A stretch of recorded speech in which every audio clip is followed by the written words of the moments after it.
বাচ্চাটা দিয়ান উজিরকে ডাকতে বলে, উজির রে, জারজিসকে শুলে সরাও, শুলের মধ্যে সরাইয়া তাকে মেরে ফেলো। শুলে সরাইয়া তাকে মারা হলো। শুলে সরাইয়া এই দুনিয়ার মধ্যে জারজিস আলাইহিস সালামকে দুনিয়া থেকে বিদায় করে দেয়া হলো। ও মুসলমান শোনো, এই জারজিস ছিল খোদার প্রিয়, আল্লাহ প্রিয়। ওনাকে যখন দুনিয়ার মধ্যে শুলে সরাইয়া মারা হলো, মারিয়া বলল, তোমরা কাজ করো, আগুনে পোড়াইয়া দাও। আগুনে পোড়াইতে গেলেন যখন মুসলমান শুনে নাও, শুলে সরাইয়া আগুনের মধ্যে যখন নিক্ষেপ করলেন, 1-2 ঘন্টা পুরানো হলো, একদিন পুরানো হলো, পোড়াইতেছে, সুন্দরভাবে পোড়াইতেছে। এবার বাদশার লোকেরা যা দেখে রে, হযরত জারজিস আলাইহিস সালাম উনি আগুনের মধ্যে জান্নাতের মধ্যে ফুল বাগিচার মধ্যে বসে আছে। জোরে জোরে চিল্লায়া বলা যাবে না মারহাবা। সারাদিন পরে আগুনে পুরানো হলো গো, সারাদিন পরে এত কষ্ট করা হলো, শুলে চড়া তাকে হত্যা করা হলো। হত্যা করা বডিখানা, ওই মরা বডিখানা আগুনের মধ্যে দিয়ে পুড়াইতে গেল, আমার আল্লাহ তারে জিন্দা করে দিল। এবার মুসলমান শুনে নাও, বাদশাটা দিয়ান এসে বলে, জারজিস, ও আল্লাহর পাগল, তুমি কেমনে জিন্দা হইলা? তোমাকে তো পুরানো হলো, তোমাকে তো মেরে ফেলে দেয়া হলো, তোমাকে আগুনের মধ্যে নিক্ষেপ করা হলো, এই আগুনের মধ্যে পুড়াইয়া পুড়াইয়া জ্বালানো হলো, তুমি কেমনে জিন্দা রইলা বুঝি আসে না। বাদশাহ মুসলমান তাদিয়া যখন বললেন, জারজিস আলাইহিস সালাম ডাকতে বলে, বাদশাহ ওই খোদারে ভয় করো, আমার আল্লাহ রে, হায়াত মউতের মালিক আমার আল্লাহ। এই দুনিয়ার আগুন কাল্লা জান্নাতের বাগান বানাইতে পারে, আবার ওই দুনিয়ার মধ্যে সমস্ত নরক কাল্লা জান্নাত বানাইয়া দিতে পারে। আমি আল্লাহর প্রিয়, আমি আল্লাহর প্রিয় বান্দা, এই দুনিয়ার মধ্যে একমাত্র সিজদা করি আমার আল্লাহ রে, ইবাদত করি আমার আল্লাহ রে। এই দুনিয়ার দিকে আমি মুখাপেক্ষী নই। বাচ্চাটা দিয়ান শুনে নাও, শুনে নাও, এখনো সময় আছে। তুমি আমার মাওলার গোলামি করো, আমার আল্লাহর গোলামি করো। যদি বাঁচতে চাও, যদি দুনিয়ার মধ্যে শান্তি পেতে চাও, আমার আল্লাহর গোলামি করো। বাচ্চাটা দিয়ান আরো ক্ষিপ্ত হইয়া গেলেন, ডাকতে বলে, উজির রে, ওকে ধরে নিয়ে আসো। ধরে এনে কি করো, পানির মধ্যে দাও। এবার পানির মধ্যে দিয়া, ড্যাগের মধ্যে দিয়া দাও। বাদশাহ তাদিয়ানের হুকুম শুনে উজির কি করলেন, বাদশার লোকেরা নিয়া হযরত জারজিস আলাইহিস সালামকে বিশাল এক বড় ড্যাগের মধ্যে দিয়া, পানির মধ্যে দিয়া জ্বালাইতে শুরু করলো। পিছনে মুসলমান তলে আগুন ধরাই দিল, পানি টকবক করে ফোটে। জারজিস আলাইহিস সালাম পানির মধ্যে রয়েছে, ডাকতে বলে, পরওয়ারদিগার আলম, তুমি আমার রব, তুমি আমার মালিক, তুমি আমার সব। এই পৃথিবীর মধ্যে আমি যেন বাচ্চাটা দিয়ানের হুকুম না মানি রে, বাচ্চাটা দিয়ান আমার দুনিয়ার মধ্যে যত কষ্ট দেয় রে, এই দুনিয়ার কোনো মায়া করি না, দুনিয়ার মুখাপেক্ষী আমি নয়। তুমি এই ফুটন্ত পানির মধ্যে বাচ্চাটা দিয়ান আমারে ফেলে দিছে, আগুনে জ্বালাইতেছে, একদিন রাত ভরে আগুনের মধ্যে জ্বালায়, পানি টকবক করে ড্যাগ থেকে পানিগুলো পড়ে যায়।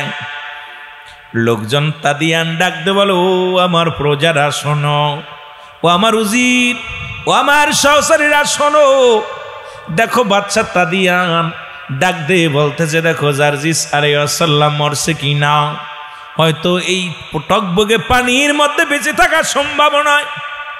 দেখে রে, যখন ডাকনা খুললেন, ড্যাগের ডাকনা খুললেন, ডাকনা খুলিয়া দেখে রে জারজিস আলাইহিস সালাম ওই পানির মধ্যে বইয়া মাওলার বন্দেগীতে আছে, সিজদার মধ্যে পড়ে রবের প্রশংসা করে। জোরে জোরে চিল্লায়া বলা যাবে না মারহাবা, আরো জোরে জোরে চিল্লায়া বলা যাবে না আল্লাহু আকবার। এ দুনিয়ার মুসলমান,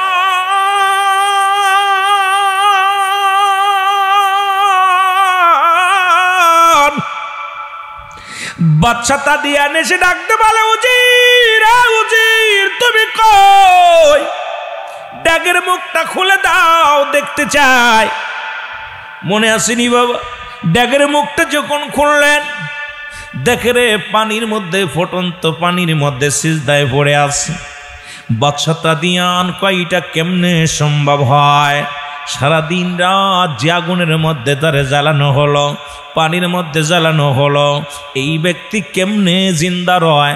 এই ব্যক্তির হাড্ডি মাংসগুলো সব পানির সঙ্গে মিশে যাবে, কিন্তু একটু কিছু হয় না। পানির মধ্যে, ফুটন্ত পানির মধ্যে আমার মওলার প্রেমে পাগল হয়ে আছে। এর জারজি সাল্লাল্লাহু আলাইহি ওয়াসাল্লাম ডাক দিয়ে বলে, বাদশা তাদিয়ান শুনে রাখো, শুনে রাখো, এর মারার মালিক আমার আল্লাহ, বাঁচানোর মালিক আমার আল্লাহ। লা ইলাহা ইল্লাল্লাহ, নাই কোনো ইলায়া কাল্লা ছাড়া। এখনো তুমি মেনে নাও, মেনে নাও, তুমি মেনে নাও।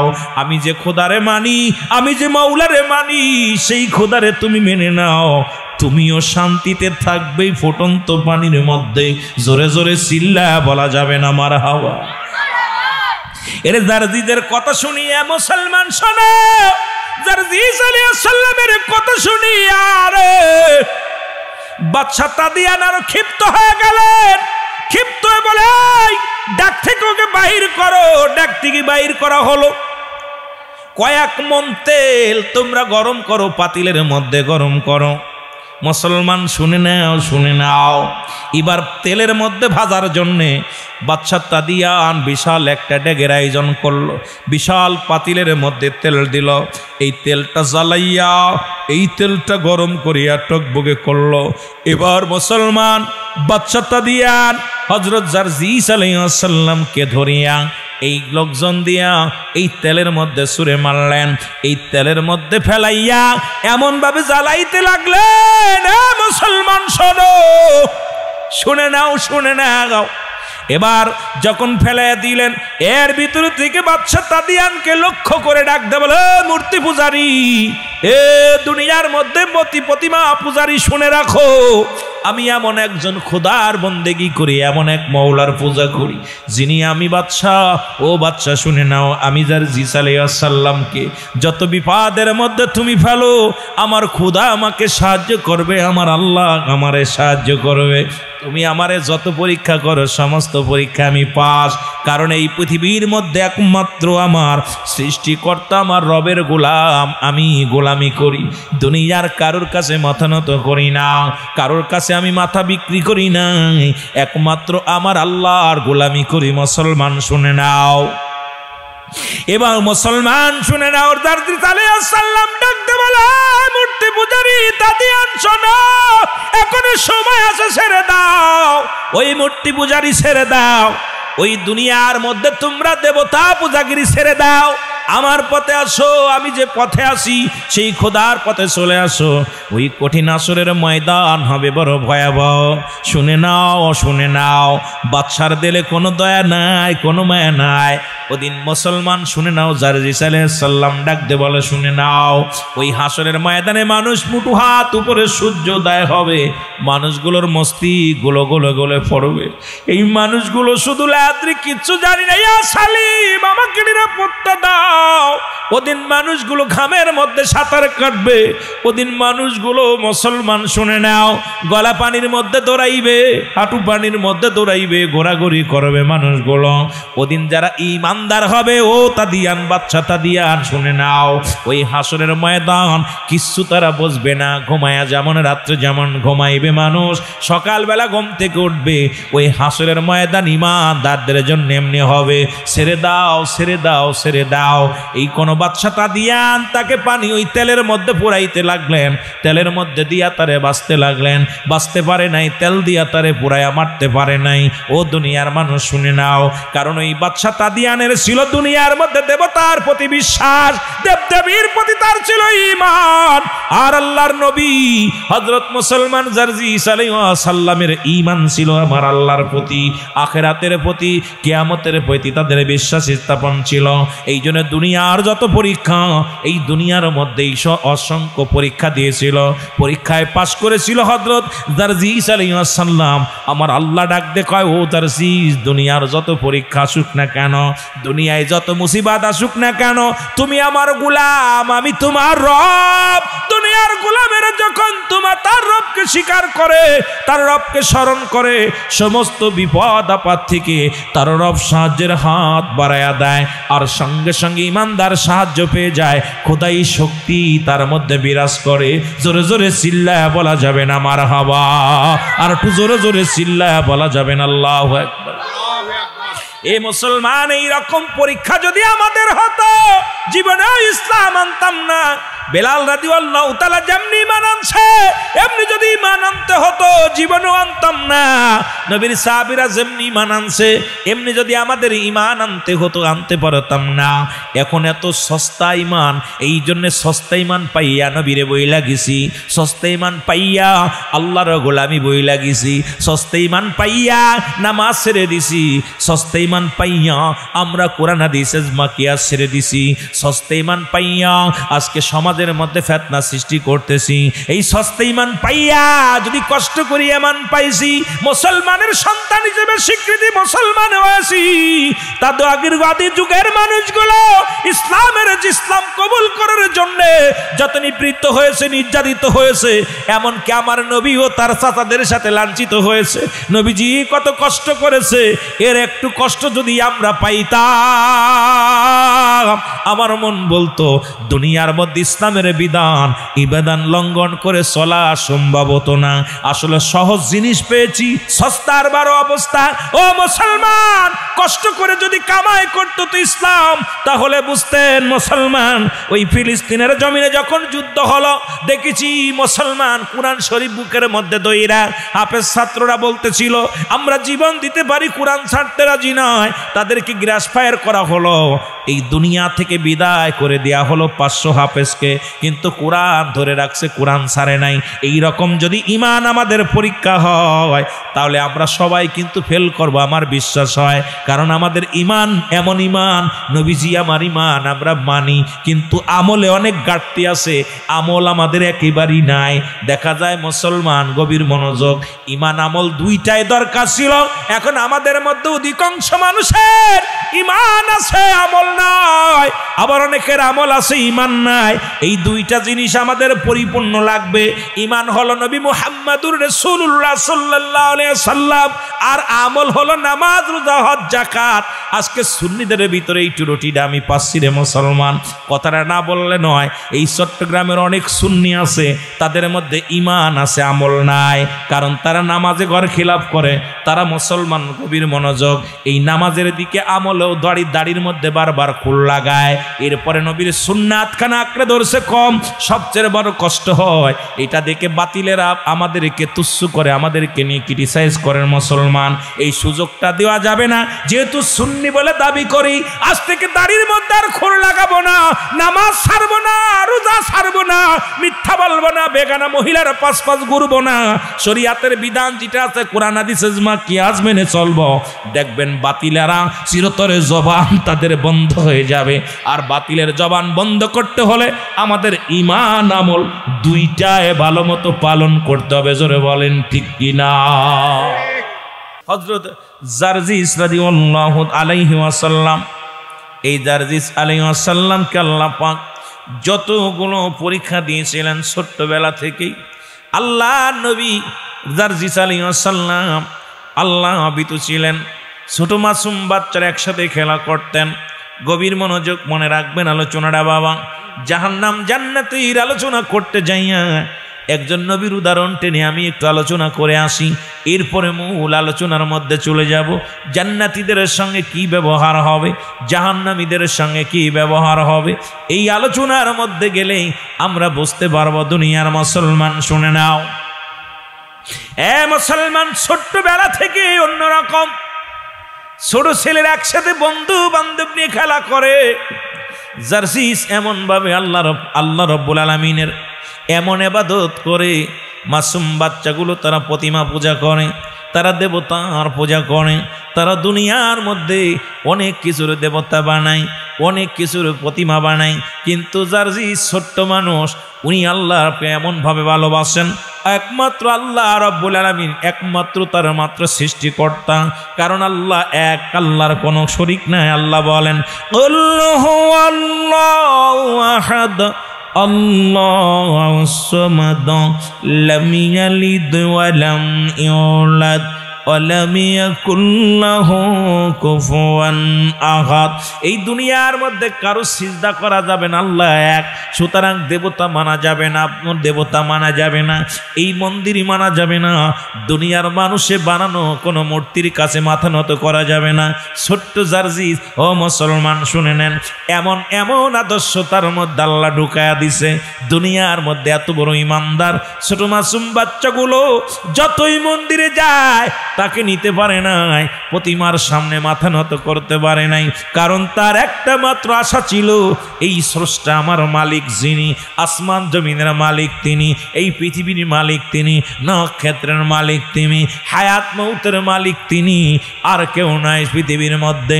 আল্লাহ এক, আল্লাহ এক, আল্লাহ এক। আল্লাহ কাউরে জন্ম দেয় নাই, কারু থেকে জন্ম নেয় নাই, আসমান জমিনের মধ্যে তার সমতুল্য, তার সমকক্ষ কেউ নাই। সুতরাং এই খোদা ছাড়া দ্বিতীয় মানুষের বানানো খোদা আমি মানতে পারি না। জোরে জোরে চিল্লায়া বলা যাবে না সুবহানাল্লাহ। এ দুনিয়ার মুসলমান,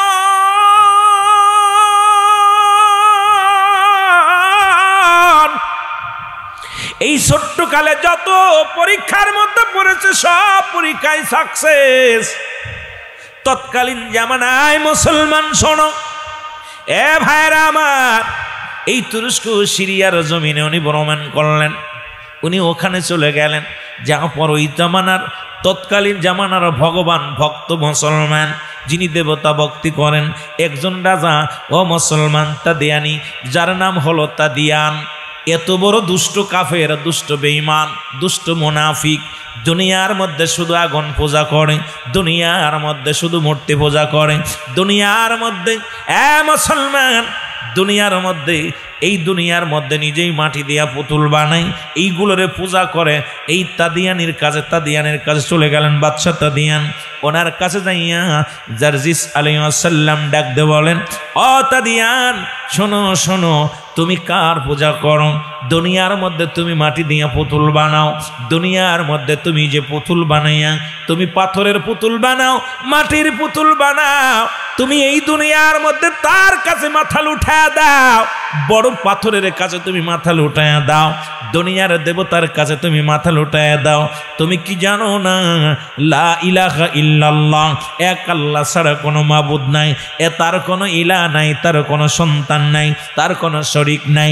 সুতরাং তার কাছে চাও, সে তোমার একমাত্র স্রষ্টা, আমারও স্রষ্টা, তোমারও স্রষ্টা। এর কাছে যদি চাইতে পারো, বাদশা তাদিয়ান রে, এই দুনিয়ার মধ্যে বেশি দিন থাকবো না রে।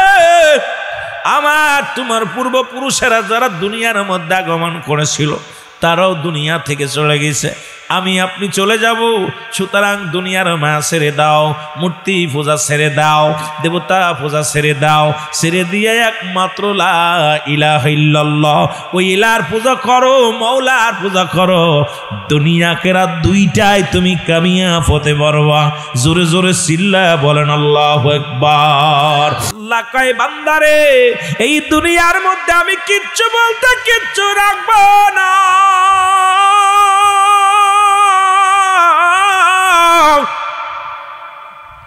এই পৃথিবীর মধ্যে যা কিছু আছে আমি আল্লাহ চূর্ণ বিচ্ছিন্ন করে দিব। এই জমিনের মাটিগুলো আমি আল্লাহ পোড়ায়া তামা বানায়া দিব।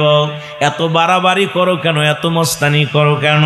ও এমপি সাহেব, ও মন্ত্রী, ও দেশের প্রেসিডেন্ট, শুইনা নাও, কত রাজা, কত বাদশা, ফিরাউন, নমরুদ দুনিয়ার মধ্যে আগমন করল। এই পৃথিবীর মধ্যে কেউ টিকে নাই, সবাই বিদায় হয়ে গেছে।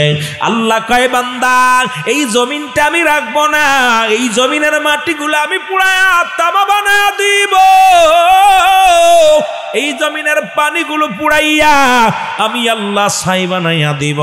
যেদিন কিচ্ছু বলতে কিচ্ছু থাকবে না, সেদিন থাকবো শুধু আমি আল্লাহ। আমার আল্লাহ কয়ে থাকবো আমি আল্লাহ। ও মুসলমান, শুই না নাও, বন্দেগি করো আমার আল্লাহর, জিন্দেগি গড়ো আমার আল্লাহর জন্যে, গোলামি করো আমার আল্লাহর জন্যে, দাসত্ব করো আমার আল্লাহর। এই দুনিয়ার মধ্যে যেদিন কিচ্ছু বলতে কিচ্ছু থাকবে না, সেদিন থাকবে শুধু আমার আল্লাহ। আল্লাহ কয় বান্দারে সেদিন থাকবো আমার নবীর ভালোবাসা নিয়া। এই জন্য চট্টগ্রামের সুন্নিরা নবীর ভালোবাসে। ও চট্টগ্রামের বাবারা শুই না নাও, ও দিঘির পারের বাজানেরা দিঘির পারের বাবারা শুই না নাও, তোমরা এই জন্য নবীরে ভালোবাসো, নবীর এসকে দেওয়া নাও, নবীর প্রেমে আশিকে রাসূলের পাগল হয়ে গেছে। কারণ নবীরে ভালোবাসা নিয়ে থাকবে আমার আল্লাহ, আমার হাবিব থাকবে নবীর ভালোবাসা নিয়ে। আমরাও থাকতে চাই আল্লাহর গোলামি করে, রাসূলুল্লাহর ভালোবাসা নিয়ে। জোরে বলেন ঠিক কিনা? এ দুনিয়ার মুসলমান শুনে নাও,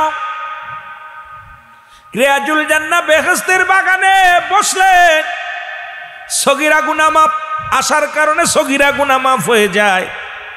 কত ওয়াজ কোন দিক থেকে কোনে যাব বুঝে আসি না রে বাবা। বাড়ি থেকে যখন রওনা দিছেন, প্রতিটা কদমে কদমে আল্লাহ সগীরা গুনাহ মাফ করে দিছে। আমরা শুধু সগীরা গুনাহ করি নাই, কবিরা গুনাহ করেছি।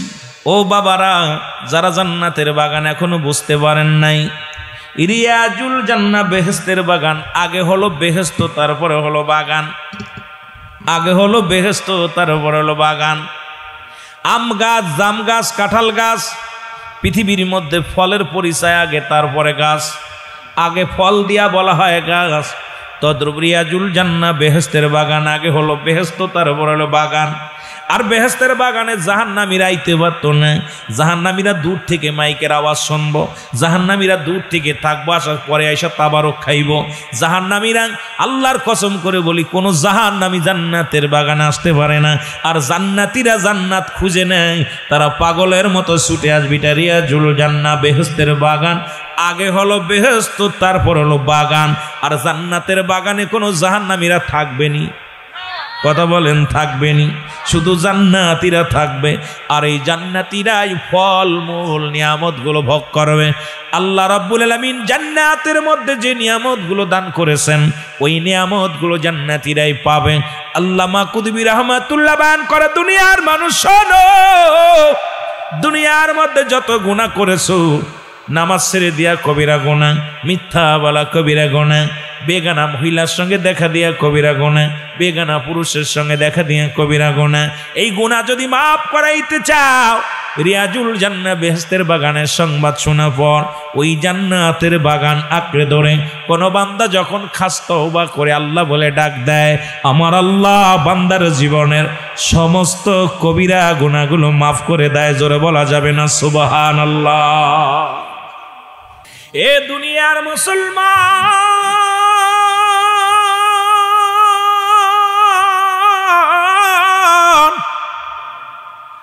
বলতেছিলাম জার্জিস আলাইহিস সালাম আর বাদশা তাদিয়ানের কথাগুলো বলতেছিলাম। তাদিয়ান এত খেপা খেপলেন, তাদিয়ান এত রাগান্বিত হলেন, ডাক দে বলে, এ দাড়িওয়ালা টুপিওয়ালা হুজুর, তুমি আমাকে জ্ঞান দিতে আইছো, তুমি আমারে জ্ঞান দিতে চাও। তুমি যদি এই ভগবানের পূজা না করো, তুমি যদি দেবতার পূজা না করো, আজকে আমার দেশের অনেক দাড়িওয়ালা টুপিওয়ালা, আজকে দেখলাম, আজ কদিন দেখতেছি ফেসবুকের মধ্যে অনেক দাড়িওয়ালা বলতেছে আমরা মন্দিরে পাহারা দিব। অনেক দাড়িওয়ালা টুপিওয়ালা সাইকোলা দেশ বলতেছে আমরা, আপনারা মূর্তি বানান, আমরা মূর্তি পাহারা দিব। আমি দাড়িওয়ালা টুপিওয়ালাদের কাছে জানতে চাই, যেখানে আল্লাহর ঘর নিরাপদ নাই তোমাদের কাছে, যেখানে আল্লাহর ঘরে রক্তাক্ত হয়, বাইতুল মুকাররম আল্লাহর ঘর, জাতীয় মসজিদে যেখানে রক্তাক্ত হয়, যেখানে বাজন রে ক্ষমতার জন্যে রক্তাক্ত করিয়া কোরআন শরীফ ছেলে গায়ে মারা হয়। তোমরা কেমনে অন্যের ঘর রক্ষা করবা বুঝি আসে না। তার মানে তোমরাও এই বাদশা তাদিয়ানের দলের লোক, আবু জাহেলের দলের লোক। কারণ নবীজির দলের লোক যারা হবে জীবনেও মূর্তি পূজাকে সমর্থন করতে পারে না। কারণ কোনোদিন নবীজি এটা ভাঙ্গার জন্য আসে রাহমাতুল লিল আলামিন এই ধরাধামে আগমন করেছে শুধু শান্তি শান্তি নিয়ে। আমরা অশান্তি করতে চাই না, ফিতনা বাঁধাইতে চাই না। সুন্নিরা এই জন্য নবী প্রিয়, নবীর আদর্শ মেনে চলতে চায়। অন্যদিকে আমাদের খেয়াল করার সময় নাই। জোরে বলেন ঠিক কিনা? বাদশা তাদিয়ান কয়, এ জারজিস, তুমি যদি এই দেবতার পূজা না করো তোমাকে হত্যা করা হবে। জারজিস বলে, না না, আমি কালেমা পড়লাম, লা ইলাহা নাই কোনো ইলাহ, একমাত্র আমার রব আমার আল্লাহ, আমার সৃষ্টিকর্তা আমার আল্লাহ, আমার রব হলো আমার আল্লাহ, আমার হায়াতের মালিক আমার আল্লাহ, রিজিকের মালিক আমার আল্লাহ, আমার সম্মানের মালিক আমার আল্লাহ, হায়াত মৌতের মালিক আমার আল্লাহ। বাদশা তাদিয়ান মানতে পারেন নাই। একটা হলো ঈমান, একটা হলো আমল। ঈমান হলো নবী মুহাম্মদুর রাসূলুল্লাহ সাল্লাল্লাহু আলাইহি ওয়াসাল্লাম। সুন্নিরা নবীরে ভালোবাসে, আয় হায় নবীর জন্য যে এই যে মিলাদুন নবী টবি যত আছে সব পালন করতে রাজি। কিন্তু এখন যদি বলি ভাই ফজরের নামাজ কয়জন পড়ছেন? মাশাআল্লাহ, কথা বুঝেননি? এইটার জন্য আমরা আপনাদের এলাকার মধ্যে আবার একদল তো তারা কিসের তারা সিরাতুন নবী পালন করে, মিলাদুন নবী পালন করে না। সিরাত মানে হলো নবীজির আখলাক চরিত্র, নবীজির চরিত্র বিষয় নিয়ে আলোচনা। তো এখন ওরা চিন্তা করে, আর ওরা তো সিন্নি খা সুন্নি, মিষ্টি খা সুন্নি, গোলাপি সুন্নি। কারণ আমাদেরকে সুযোগটা পাওয়ার কারণ একটা আমরা বেশি ঘন ঘন দাড়ি ছেঁচতেছি। পোশাক তো গায়ে নাই, দাড়ি টুপি, টুপি মাহফিলে গেলেও টুপি থাকে না, নামাজে গেলেও টুপি লাগে না। সুন্নি মুসলমান গার ভিতরে একটা পাঞ্জাবি দেয় না, শার্ট একটা গায়ে দিয়ে, গেঞ্জি একটা গায়ে দিয়ে অনেক শর্ট টুপি ছাড়াই চলে যায়। কথা কয় না কেন? এগুলো দুর্নাম। কথা কন না কেন? এগুলো দুর্নাম। বাহ্যিক সৌন্দর্যটা দরকার আছে, বাহ্যিক চেহারা সুরত এগুলো দরকার আছে না? কথা বলেন না কেন? দরকার আছে না? আমি অনেক মসজিদে দেখেছি, আমি অনেক জায়গায় দেখেছি যে এইগুলো খুব কষ্ট। নবীর জন্য পাগল হয়ে যাচ্ছে, নামাজ পড়ে না। তাহলে নামাজ তো মুসলমান এবং কাফেরদের মধ্যে পার্থক্য। তা তুই নামাজ পড়িস না, তোর আবার কিসের নবীর দরকার? নবী দিয়ে লাভ আছে? আগে নামাজটা ধর, শরিয়াতের বিধান মান। শরিয়াত তরিকত হাকিকত মারেফাত, শরিয়াতের বিধান ছেড়ে দিলি। আরে বডি যদি না থাকে জামাতে হবে কি? শরিয়াত হলো বডি, শরিয়াত কি জামা, আর মারেফাত হলো বডি। এই বডি যদি না থাকে জামাতে হবে কি? আমাদের ভিতরে ঈমান আছে ঠিকই, কিন্তু নামাজ পড়তেছি না, এটা দুঃখজনক ব্যাপার। রাসূলের নামাজ কাফের এবং মুসলমানদের মধ্যে পার্থক্য হলো নামাজ। বড় দুঃখজনক। এই নামাজের ওয়াজ আমি বড় কষ্ট পাই তখনই, যে নামাজ কাফের এবং মুসলমানদের জন্য পার্থক্য হলো নামাজ। নামাজ, সেই নামাজ সুন্নিরা এত এত মানে ঢিলে হয়ে গেছে। আজান দিলে সুন্নিদের ব্যবসা বাণিজ্য বেড়ে গেছে, আজান দিলে দেখি চলে যাচ্ছে। অথচ জুলুসে হাজার জনতা, এটা দেখে হাজার জনতা দেখে ওরা টিটকেরি মারে, দেখ ওই যে আইসে গেছে মাস, আইসে গেছে মাস। এই সুযোগটা আমার আপনার জন্যে, আমার রাসূলকে নিয়ে কটাক্ষ করে, আমার আপনাকে নিয়ে আপনার আমার এই চরিত্র দেখে আমার রাসূলের সঙ্গে দুশ্মনী করে। তারা এই সুযোগটা পেয়েছে। এই জন্য আমার কারণে যদি আমার রাসূল কষ্ট পায়, আমার কারণে যদি আমার বাবা মার দুর্নাম হয়, আর আমার বাপ মা মেনে নিবে না, ত্যায্য করে দিবে। আমার কারণে যেন আমার রাসূলের শান মানে কষ্ট না হয়, এই জন্য আমাকে আখলাক চরিত্র পরিবর্তন করতে হবে, যাতে করে আমার চরিত্র দেখে, আমার আখলাক দেখে যেন ওরা বুঝতে পারে না এরা আসল প্রকৃত সুন্নি, এরা আসলেই মিষ্টি খাওয়া সুন্নি না, এরা তাকবীর দেওয়া সুন্নি না, আসলে এরা আমল এবং ঈমানের সুন্নি, এরাই হলো খাঁটি সুন্নি। জোরে বলেন ঠিক কিনা? কষ্ট পাচ্ছেন? কষ্ট পাচ্ছেন? যদিও কড়া কথা বলতেছি, তবে এগুলো আমাদের একান্ত মানার দরকার। আমরা অধিকাংশ সুন্নিরা এখন দেখ খালি আমরা ওয়াজ করি হলো মহব্বতের ওয়াজ করি, আমলের ওয়াজ করি না। আমলের ওয়াজ করতেছি না, আমলের ওয়াজগুলো আমাদের করতে হবে। আমল কি? এই আমলগুলোর উপর আমাদের গুরুত্ব দিতে হবে। যে আমল করলে নবীরে পাওয়া যাবে, এই আমল করলে জান্নাতে যাওয়া যাবে, এই আমল করলে ঈমান আমল বাঁচবে, এই আমলের উপরে আমাদের গুরুত্ব দেওয়ার দরকার। জোরে বলেন ঠিক কিনা? কিন্তু দুঃখজনক, আমার দেশের সুন্নি বক্তারাও আয়া নবী নবী কয়ে কাঁদতেছি, কিন্তু আমলের ওয়াজগুলো করতেছি না, প্রেমের ওয়াজ করতেছি, মহব্বতের ওয়াজ করতেছি, মহব্বত করতেছি, কিন্তু দেখা যায় ক্ষণিকের জন্য একটু চোখে পানি আসতেছে, পরবর্তীতে সময় আমলে একেবারেই গরমিল। ফজরের নামাজই পড়ি না, জোহরের নামাজ পড়ি না, আসরের নামাজ পড়ি না, সৎ পথে চলি না, হালাল খাচ্ছি না, এই জন্যে দাড়ি রাখতেছি না, টুপি মাথায় দিচ্ছি না, পাঞ্জাবি গায়ে দিচ্ছি না। আমাদের লিবাস পোশাক এগুলো পরিষ্কার, আপনার পরিচ্ছেদগুলো আমাদের অবশ্যই রাসূলের সুন্নাতের মধ্যে আনার দরকার আছে কিনা, জোরে বলেন আসার দরকার আছে কিনা। এগুলো আমাদেরকে রাসূলের সুন্নাতটা আমাদের আঁকড়ে ধরতে হবে, রাসূল পাক সাল্লাল্লাহু আলাইহি সাল্লামের সুন্নাতগুলো আঁকড়ে ধরতে হবে। আল্লাহ আমাদের বোঝার তৌফিক দান করুক, সকলে বলেন আমিন। মহব্বতের সঙ্গে দুরূদ শরীফ পড়েন আল্লাহুম্মা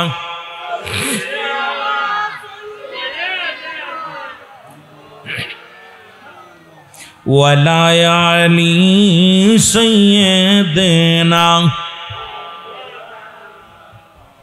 আরো জোরে বলেন আল্লাহুম্মা সাল্লি আলা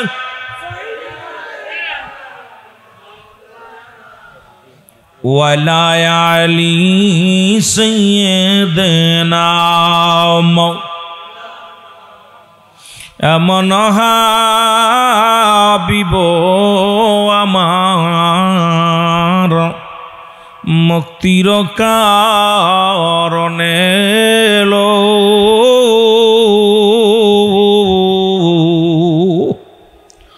ও ফাতের পরে ও নবীজি পাপী উম্মতিরে না ভুলিল,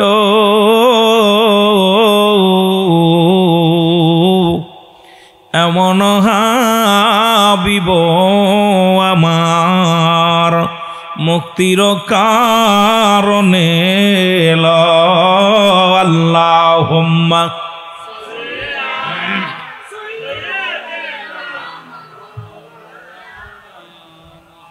ওয়ালা আলি সাইয়্যিদিনা।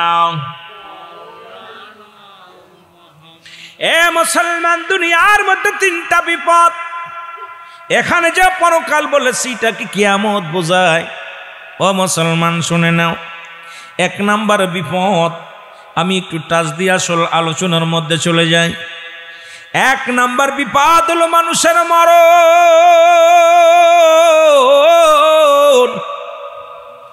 দুই নাম্বার বিপদ হলো কবর, তিন নাম্বার বিপদ হলো কাল কিয়ামত। মুসলমান শুনে নেন, ওই হাসরের ময়দান, কিয়ামতের ময়দান, প্রতিটা মানুষের তিনটা বিপদ। এক নাম্বার বিপদ, বলেন এক নাম্বার বিপদের নাম কি? এক নাম্বার বিপদের নাম কি? এক নাম্বার বিপদ হলো মানুষের মরণ। কিন্তু ইমানদারের জন্য না, ইমানদারের জন্য মউত একটা রহমত স্বরূপ। এই ইমানদার মৃত্যুকে ভয় করে না, ইমানদার মৃত্যুকে পরোয়া করে না। ইমানদার যখন মালাকুল মউত এসে যায় রে মুসলমান, ইমানদার আজরাইলকে ডাকতে বলে, আজরাইল তুমি আমাকে নিয়ে যাও, কারণ এই দুনিয়ার জিন্দেগি আমার জন্য নয়, দুনিয়ার জগৎটা আমার জন্য নয়। আজরাইল রে তুমি আমারে নিয়ে যাও, হাসি মুখে চলে যায়। আর বেঈমান মুনাফিকেরা এই দুনিয়াটা আঁকড়ে ধরে যাইতে চায় না, ওই মরণের ভয় তাদের আছে রে মুসলমান শুনে নাও।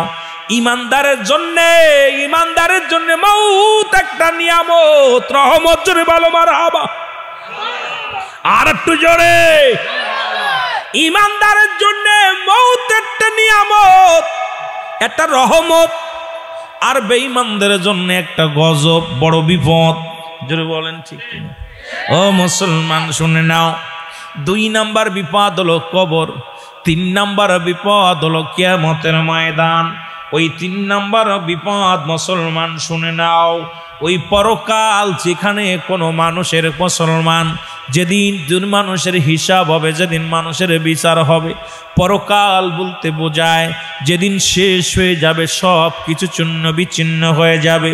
এই দুনিয়া যেদিন মুসলমান, ওই মুসলমান যেদিন ইসরাফিল আলাইহিস সালাম সিংহায় ফু দিবে, এই ইসরাফিল আলাইহিস সালামের সিংহায় ফু দিয়া পর, ও মুসলমান শোনো, এই দুনিয়াটা উল্টা পাল্টা হয়ে যাবে, দুনিয়ার বালাখানা সব ভেঙে যাবে, দুনিয়ার উতাল পাতাল হয়ে যাবে, এই দুনিয়া সব কিছু উল্টা পাল্টা হয়ে যাবে। যেদিন আমার মৌলা পরকাল বলতে বোঝায় ও মুসলমান, ভবিষ্যৎ যেটা হবে গো, ভবিষ্যতে যেটা হবে, অতীত বর্তমান ভবিষ্যৎ, এই ভবিষ্যতে আমাদের যা হবে সেই পরকাল বলতে বোঝায় কিয়ামতের ময়দান। যেদিন একটা নেকির জন্য দৌড়ায়া যাবে বান্দাগুলো, দৌড়ে যাবে ছেলের কাছে চলে যাবে, ছেলে যাবে মার কাছে, মা বলবে বাবা তুমি কে গো? কয় আমি তোমার ছেলে। কয় আমার কোনো ছেলে ছিল না। আর তুমি কে গো? আমি বিয়ে করি নাই, দুনিয়ায় আমার কোনো ছেলে ছিল না। চলে যাবে মায়ের কাছে, মা বলবে বাবা আমার কোনো ছেলে ছিল না। বাবার কাছে গেলে বাবা বলবে ছেলে ছিল না। ভাইয়ের কাছে গেলে ভাই বলবে আমার কোনো ভাই নাই, দুনিয়ার মধ্যে আমার কোনো ভাই নাই। বোনের কাছে গেলে আমার কোনো ভাই নাই। ও মুসলমান শুনে নাও, বিবির কাছে গেলে বিবি বলবে আমার কোনো স্বামী ছিল না, দুনিয়ায় বিয়ে করি নাই। মুসলমান শুনে নাও, ছেলের কাছে গেলে বলবে আমার কোনো বাবা ছিল না, আমার কোনো আব্বা ছিল না। মেয়ের কাছে গেলে বলবে আমার কোনো বাবা ছিল না। যেদিন একটা নেকির জন্য মানুষ দাঁড়ে দাঁড়ে দৌড়াইবে রে, ওই পরপরের ময়দান, পরকালের ময়দান, মুসলমান শোনো, যেদিন মাটিগুলো পুরে তামা হয়ে যাবে, এই জমিনের মধ্যে মানুষগুলো দাঁড়ায়া দাঁড়ায়া কাঁদবে। সূর্য মাথার উপরে উঠবে, উদয় হয়ে যাবে, মানুষগুলো চিৎকার মারবে। এই মানুষগুলো নাফসি নাফসি বলে দৌড়াইবে রে।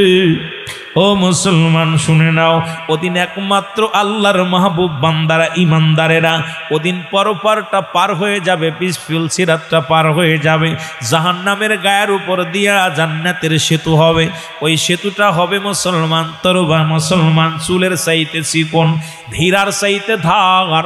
ওই চুলের মধ্যে মানুষগুলো দৌড়াইবে, বলবে জাহান্নামের উপরে দিয়া এমনভাবে দৌড় দিবে, আল্লাহ বলবেন বান্দারে তুমি যদি ইমানদার হও, এই সেতুর উপরে দিয়ে পার হয়ে যাও, তখন ইমানদার গুলো ওই সেতুর উপরে দিয়া পার হয়ে যাবে। চুলের মতো চিকুন রাস্তাটা হবে, এত রাস্তা চিকুন হবে, হীরার চাইতে ধার থাকবে। মুসলমান শোনো, মাছি একটা পোলে কেটে যাবে, এত ধারালো থাকবে। এই মধ্যে ইমানদার গুলো এক দড়ি পার হয়ে যাবে, জাহান্নামীরা কেটে কেটে পা কেটে কেটে ভিতরে পড়ে যাবে। ওই জাহান্নামীরা আগুনের মধ্যে পড়ে যাবে, সব বিশ্ব আক্রমণ করবে। মুসলমান শুনে নাও, পরপারের কথা একটু শুনে নাও, ওই জাহান কিয়ামতের ময়দানের কথা শুনে নাও। এই মানুষগুলো তোরায়া মাটিতে যখন পড়ে যাবে, আবার চিৎকার মেরে কান্না কান্না কান্না। ওদিন পিতা থাকবে না, পুত্র থাকবে না, বন্ধু থাকবে না, বান্ধব থাকবে না, ছেলে থাকবে না, মেয়ে থাকবে না। ওদিন কেউ কাউকে চিনবে না রে। ওদিন সবাই দৌড়াইবে আর ডাকতে বলবে ইয়া সালিম, ইয়া সালিম, আমাকে নিরাপত্তা দাও, আমাকে শান্তি দাও। মুসলমান শুনে না, ওদিন কেউ কারো চিনবে না, দৌড়াইয়া যাবে এই মানুষগুলো। আর বিজলির নাই, ফুল সিরাতের নয়, ইমানদার পার হয়ে যাবে। আল্লাহ বলে তাতুলিল কাফিরিন, ওই কাফের বেঈমান মুনাফিকেরা মুসলমান পড়ে যাবে দুনিয়ার মধ্যে। এই কাফের বেঈমান মুনাফিকরা ওই ভিতরে পড়ে যাবে, সাপ বিস্ময়াতভাবে আক্রমণ করবে, ওই লোহার মর্জুন মারবে। পাহাড়ি মুসলমান শুনে নেন, মালিক ফেরেস্তার ছেলেরা, মালিক ফেরেস্তার ছেলা ফেলা আসিয়া এদেরকে সুরে সুরে জাহান্নামের দিকে যাবে, জাহান্নাম পর্যন্ত কানবে। ওই জাহান্নাম ভয় পাবে রে মুসলমান শুনে নাও, দিলের কান্ডা লাগা শোনো। আর জান্নাতি যারা হবে, আমার আল্লাহ বলেন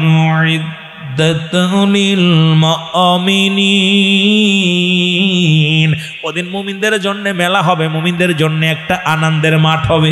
মুমিন বান্দা যারা হবে, ওরা দৌড়ায়া সেতুটা পার হয়ে যাবে। ও মুসলমান শুনে নাও ওই 500 বছরের রাস্তা 1000 বছরের রাস্তা সেকেন্ডের মধ্যে তারা পার হয়ে যাবে, ওই জান্নাতের মধ্যে তারা চলে যাবে। আর জান্নাতের দরজার মধ্যে একটা গাছ থাকবে, সেই গাছটার নাম হলো মুসলমান শুনে নাও সিদরাতুল মুনতাহা, একটা বড়ই গাছ। এই গাছের ফল মূল তারা খাবে রে মুসলমান। এই গাছটা থাকবে জান্নাতুল মার পাশে, জাহান্নামের গেটের মধ্যে একটা গাছ থাকবে শুনে নাও। জান্নাত জাহান্নামে যারা যাবে শুনে নাও মুসলমান, জান্নাতি মানুষগুলো যখন যাবে একটা গাছের ফল খাবে, সেটা হলো বড়ই গাছের ফল খাবে। আর যারা জাহান্নামে যাবে এদেরকে একটা গাছে তাদের গ্রাস করবে, এই গাছটার নাম হলো জাক্কুম নামে কাঁটাযুক্ত গাছ। এই গাছে তাদেরকে গ্রাস করে ফেলবে। জাহান্নামের গেটের মধ্যেও থাকবে একটা গাছ লাগানো, যে গাছটাই থাকবে কাঁটাযুক্ত গাছ। এই গাছে অনেক লম্বা লম্বা কাঁটা থাকবে, এই কাঁটাগুলো মানুষ ধরে ধরে খেয়ে ফেলবে। জান্নাতের গেটের মধ্যে একটা গাছ থাকবে যেটা সিদরাতুল মুনতাহা বড়ই গাছ। মুসলমান কোন কিতাবের মধ্যে আছে এটা দ্বারা একটা নহর বুঝাইছে, আবার এটা দ্বারা কোন কিতাবের মধ্যে আছে বড়ই গাছ বুঝাইছে। রাসূল পাক সাল্লাল্লাহু আলাইহি ওয়াসাল্লামকে যখন জান্নাত জাহান্নাম দেখানো হলো, ও মুসলমান শোনো, আমার নবীকে নিয়ে জান্নাতুল মাওয়ার পাশে যখন নিয়ে রাখলেন, নবীজি বললেন জিবরিল এটা কিসের গাছ? জিবরিল আমিন বলে ইয়া রাসূলুল্লাহ ইয়া হাবিবাল্লাহ এটা হলো জান্নাতুল মাওয়া। আর এই যে গাছটা দেখছেন গাছটা হলো সিদরাতুল মুনতাহা, এটা একটা বড়ই গাছ। ও মুসলমান শুনে নাও, রাসূল বলা পর এখন মরার পর দেখা যায় আমাদের গরম পানির মধ্যে কিছু বড়র পাতা দেয় কি দেয় না? কথা বলেন দেয় কি দেয় না? যে গাছের মধ্যে কোনো কাটা হবে না, যে গাছের ফল খেলে কোনো পায়খানা হবে না, যে গাছের ফল খেলে কোনো প্রস্রাব থাকবে না, এই নিয়ামতগুলো জান্নাতীদের মধ্যে পাবে। আর জাহান্নামীরা এত বছর, ও মুসলমান জাহান্নামীরা যারা যাবে ওই পা কেটে যারা হাত পা কেটে যারা ওই আগুনের মধ্যে পড়ে যাবে তাদেরকে জ্বালানো হবে, ফুটন্ত পানির মধ্যে জ্বালানো হবে। মুসলমান সাপে কাটবে, আগুনের মধ্যে ঢেলে দিবে, গর্জন মারবে, এক একটা গর্জন মারবে, শত শত মন মাটির নিচেই চলে যাবে। মুসলমান আবার তাদের উত্তোলন করা হবে, আবার তাদেরকে মারা হবে, আবার তাদেরকে উত্তোলন করা হবে। এই রকম মুসলমান যখন শেষ পর্যন্ত ওই কিয়ামত সংগঠিত হওয়া পর্যন্ত এই রকম বিচারের কাঠগড়ায় তারা চলে যাবে। জাহান্নামীদের দুনিয়াতেও কষ্ট, দুনিয়াতেও লাঞ্ছনা হবে রে।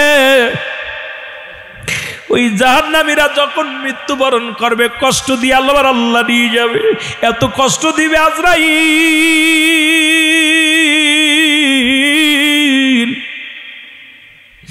জাহান্নামীদের এত কষ্ট দিবে রে, জাহান্নামীদের মরণের সময় চোখ দুটি বড় বড় হয়ে যাবে। জাহান্নামী মৃত্যুদের ও মুসলমান জিহ্বা বাইর হয়ে যাবে, পায়খানা প্রস্রাব করে দিবে। দুনিয়ার মধ্যে কালেমা তাদের নসিবে আসবে না, বড় কষ্ট পাইয়া দুনিয়া থেকে বিদায় হবে। আর কবরটা তো বড় মুসিবত হয়ে যাবে, ওই কবরের জগৎ মুসিবত হবে। জাহান্নামের দরজা খোলা থাকবে কিয়ামতের ময়দানে, ওদিন তাদেরকে সুরে জাহান্নামে নিক্ষেপ করা হবে। জাহান্নাম এদের কানবে, জাহান্নাম বলবে আল্লাহ জাহান্নামীদের কান্না আমি সইতে পারি না, এত করুণ কান্না। যেমন ছোট মাসুম বাচ্চার কান্না দেখলে মায়া লাগে, কোন দুঃখী মানুষের কান্না দেখলে মায়া লাগে।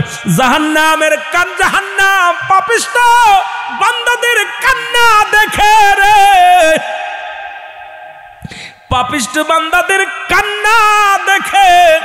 ও মুসলমান শোনো, জাহান্নাম বলবে আল্লাহ আমি আর পারছি না, আমার আর জ্বালায় না, ওদের কান্না আমি সইতে পারি না। ওই জাহান্নামে 70,000 রশি লাগানো থাকবে, এক একটা রশির মধ্যে 70,000 ফেরেশতা ধরে টানবে। তাহলে কত বড় জাহান্নাম!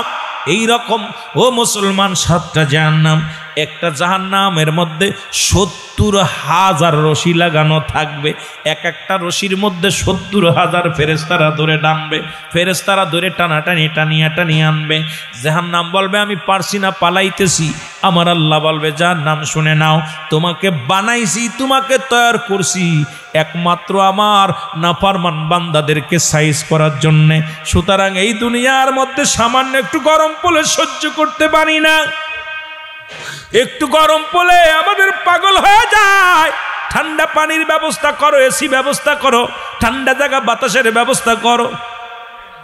আর ওই জাহান্নামের আগুনগুলো 70 দোয়া দিয়ে একখানা আগুন, আগুনকে 70 দোয়া দিয়ে, জাহান্নামের আগুনকে 70 দোয়া দিয়ে 70 ভাগের 1 ভাগ সেটাকে আবার 70 দোয়া দিয়া আবার বারবার তারে ধুইয়া এই দুনিয়ার মধ্যে একটু আগুন ফেলাইছে। সেই আগুনের তাপ যদি এত কঠিন হয়, ও মুসলমান শুনে নাও, তাহলে জাহান্নামের আগুন কত বড় ভয়াবহ হবে। জোরে জোরে চিল্লায়া বলো আল্লাহু আকবার। এত কষ্ট হবে আমার মুসলমান শুনে নাও, গভীর মনোযোগ। ওই জাহান্নামের মধ্যে যারা যাবে গো, তারা চিরস্থায়ী ওই জাহান্নামের মধ্যে পড়বে। কাউকে সাপে কামড়াইবে, কারো কবরের মধ্যে মুসলমান জাহান্নামের মধ্যে অগ্নিকাণ্ড থাকবে, কাউকে অনেক কষ্ট দিবে। মুসলমান শুনে নাও, আর জান্নাতি যারা যাবে ওই জান্নাতের মধ্যে অনেক শান্তি থাকবে। ওই জান্নাতি মানুষদের আল্লাহ পাক একটা নয় দুটি নয়, ও মুসলমান 70টা করে হুর দিবে একটা পুরুষের জন্যে, 70টা করে গেলেমান দিবে একটা মেয়ের জন্যে। জান্নাতি মানুষেরা শোনো, তোমরা তো নিয়ামত শুধু হাঁকা যা, যেটা চাইবা সেটা পাবা, যেটা চাইবা যেটা পাবা। মনে মনে কল্পনা করছো এই জিনিসটা খামু, সঙ্গে সঙ্গে তোমার সামনে হাজির হয়ে যাবে। মনে মনে কল্পনা করছি এটা দরকার, সঙ্গে সঙ্গে হাজির হয়ে যাবে। শুধু তাই নয়, দুনিয়ার মহিলাদের দেখা পাগল হয়ে যাও, দুনিয়া ছেড়ে দেখা পাগল হয়ে যাও। জান্নাতের মধ্যে গেলে তোমাকে 70টা গেলেমান দেয়া হবে, যা পৃথিবীর মধ্যে এত সুন্দরী মহিলা আর পাবা না। তাদের চেহারা সুরত দেখলে দুনিয়ার মানুষ পাগল হয়ে যেত। 70টা করে হুর দেবে, এক একটা সুন্দরী হুর। বাবারা শোন বাবারা শোন, এক একটা পুরুষের জন্য, জান্নাতি পুরুষের জন্য 70টা করে হুর আছে। একটা হুরের কেনি আঙ্গুল যদি দুনিয়ার মানুষ দুনিয়ার মধ্যে বাইর করত, দুনিয়ার আলো বাতাস তাদের কাছে হার মেনে যেত। এত সুন্দর নারীগুলো আমার আল্লাহ তোমার জন্য প্রস্তুতি করে রাখছে। এটা পাইতে হলে নামাজ ছাড়া যাবে না, এটা পাইতে হলে হারাম খাওয়া যাবে না, এটা পাইতে হলে মা বাবারে কষ্ট দেওয়া যাবে না, এটা পাইতে হলে ইসলামের বিধান ছাড়া যাবে না, এটা পাইতে হলে হারাম হালাল ভালো করে বাঁচতে হবে, এটা পাইতে হলে দুনিয়ার মধ্যে জিন্দেগিটা ভালো করতে হবে, বন্দেগি করতে হবে। এটা পাইতে হলে দুনিয়ার মধ্যে মুসলমান কষ্ট করতে হবে, আল্লাহ রাসূলের বিধান মানতে হবে। যদি দুনিয়ার হুরের পিছে না দৌড়ায়া যদি পরপারের হুর পাইতে চাও, এই দুনিয়ার জিন্দেগিটা কষ্ট করে নাও। অবশ্যই তোমার আমার জন্য জান্নাতের মধ্যে নিয়ামত আছে। জোরে জোরে চিল্লায়া বলা যাবেন আল্লাহু আকবার। আর একটু জোরে জোরে চিল্লায়া বলা যাবেন আল্লাহু আকবার। মহব্বতের সঙ্গে দুরূদ শরীফ পড়েন আল্লাহুম্মা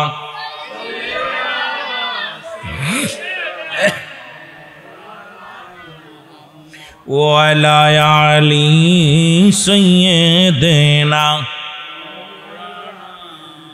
তুমি কেমন করে ঘুমাও মানুষ, তুমি কেমন করে ঘুমাও মানুষ, ফজর করে কাজা। এমন তো হতে পারে জোহরে জানাজা। জোরে বলেন ঠিক কিনা? তুমি কেমন করে ঘুমাও মানুষ, তুমি কেমন করে ঘুমাও মানুষ, ঈশা করে কাজা। এমন তো হতে পারে ফজরে জানাজা। আরে তুমি কার আশায় জিন্দেগি করতেছ? যে কোনো মুহূর্তে তোমার জানাজা হয়ে যেতে পারে। জোরে বলেন ঠিক কিনা? আর একটু জোরে বলেন ঠিক কিনা? সুতরাং আপনাকে আমাকে ভাবতে হবে যে জানাজার নামাজ, এই জানাজার নামাজ কখন যায়া যাবে আপনার আমার ভিতরে, কখন যে কবরে ডাক এসে যাবে কেউ বলতে পারে না। ভিতর দিয়ে রাস্তা, এ ভিতর দিয়ে রাস্তা, কই কই যাচ্ছে? নিয়ে আসেন, নিয়ে আসেন। আরে না, তাড়াতাড়ি নিয়ে আসেন। একটু মহব্বতের সঙ্গে দুরূদ শরীফ পড়েন আল্লাহুম্মা।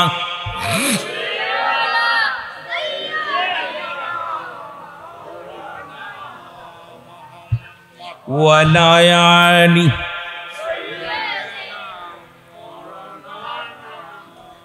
ভালো মন্দ আমরা সবাই বুঝি, বুঝি কি বুঝি না? যদি বলি এখান থেকে অক্সিজেন মোড় গেলে পুলিশে ধরবে, আপনারা যাবেন নাকি? কথা কয় না। যদি বলে এখান থেকে অক্সিজেন মোড় গেলেই পুলিশই ধরব, যাবেন কেউ? কথা বলেন, যাবেন কেউ? এই মাহফিল থেকে উঠে রাস্তায় গেলে বাগে খাবে, যাবেননি? তবে আল্লাহ পাক হাজার বার বলেছে, জাহান্নামের ভয় দেখাইছে। এই কাজ করলে জিনা করলে জাহান্নামে যাবি, মিথ্যা বললে জাহান্নামে যাবি, কি কি কাজ করলে জাহান্নামে যাবি। আমাকে বলছে এখানে হুজুর যে হুজুর জাহান্নাম জান্নাতে যাবে কারা হবে? বাবা কি করলে আপনাদেরকে বোঝানোর জন্য এক কথায় বলে যায়, যেখানে গেলে বাগে খাবি, এখানে গেলে পুলিশে ধরবে, এই চিন্তায় পুলিশের ভয়ে ঘর ছেড়ে দিছি। আমার দেশের অনেক বড় বড় এমপি মিনিস্টাররা পুলিশের ধরার ভয়ে এখন ইন্ডিয়া পালাইতেছে। অনেকেই লক্ষ লক্ষ টাকা ঘুষ দিয়া পালাইতেছে। বলেন ঠিক কিনা? পালাইতেছে না, কারণ তারা জানে ধরব যখন হ্যান্ডকাপ পরাইবে, আমার হাতে বেরি পায়ে বেরি হাতে করা, এই আসামি ফেরোয়ারি, কোন দিন জনপরি ধরা মৌলার দরবারে। এই ধরার ভয়ে যখন আপনি আমি ভয় পাই, জীবনেও কোনোদিন ওই অক্সিজেন মরে যাব না, জীবনে কোনোদিন রাস্তায় যাব না। তদ্রূপ আমার আল্লাহ বিধান দিয়েছে, সুদ খাইলে জাহান্নামে যাবি, ঘুষ খাইলে জাহান্নামে যাবি, জিনা করলে জাহান্নামে যাবি, মিথ্যা বললে জাহান্নামে যাবি, হারাম খাইলে জাহান্নামে যাবি, নামাজ ছাড়লে জাহান্নামে যাবি। এই দুনিয়ার মধ্যে কোনটা ভালো মন্দ, কোনটা ভালো কোনটা মন্দ, দুটি বুঝারও জ্ঞান আল্লাহ দিছে কি দেয় নাই? দেশে না কোনটা ভালো আর কোনটা মন্দ, এটা বুঝার যেমন আপনারে আমারে জ্ঞান দিছে আমার আল্লাহ। এইটা করলে বান্দা শান্তি পাবি, কোন কাজ করলে লাভ হবে সবই জানেন। এই দুনিয়ার মধ্যে ব্যবসা করেন, কোন মাল কিনলে লাভ হবে, কোন মাল কিনলে লস যাবে। যে মালে লস যাবে জীবনেও কিনবেন না। যদি শোনেন যে এই মালে লস যাবে, জীবনেও কিনবেন নাকি? কতক্ষণ কিনবেন না? জীবনেও কিনবেন না। যদি ফিরে দিতে চাও কয় নেব না, ওটা লস যাবে, কারণ 2 মাস পুষে ওরে পড়লে তারপরও লস যাবে। আমার আল্লাহ কয় বান্দা নামাজ ছাড়লেই জাহান্নামে যাবি, মদ খাইলে জাহান্নামে যাবি, ঘুষ খাইলে জাহান্নামে যাবি, জিনা করলে জাহান্নামে যাবি, অন্যায় করলে জাহান্নামে যাবি, ব্যভিচার করলে জাহান্নামে যাবি। বান্দা ও বান্দা ভালো কাজ করলে জান্নাতে যাবি, ও বান্দা নামাজ পড়লে জান্নাতে যাবি। বান্দা সৎ চরিত্র বান্দা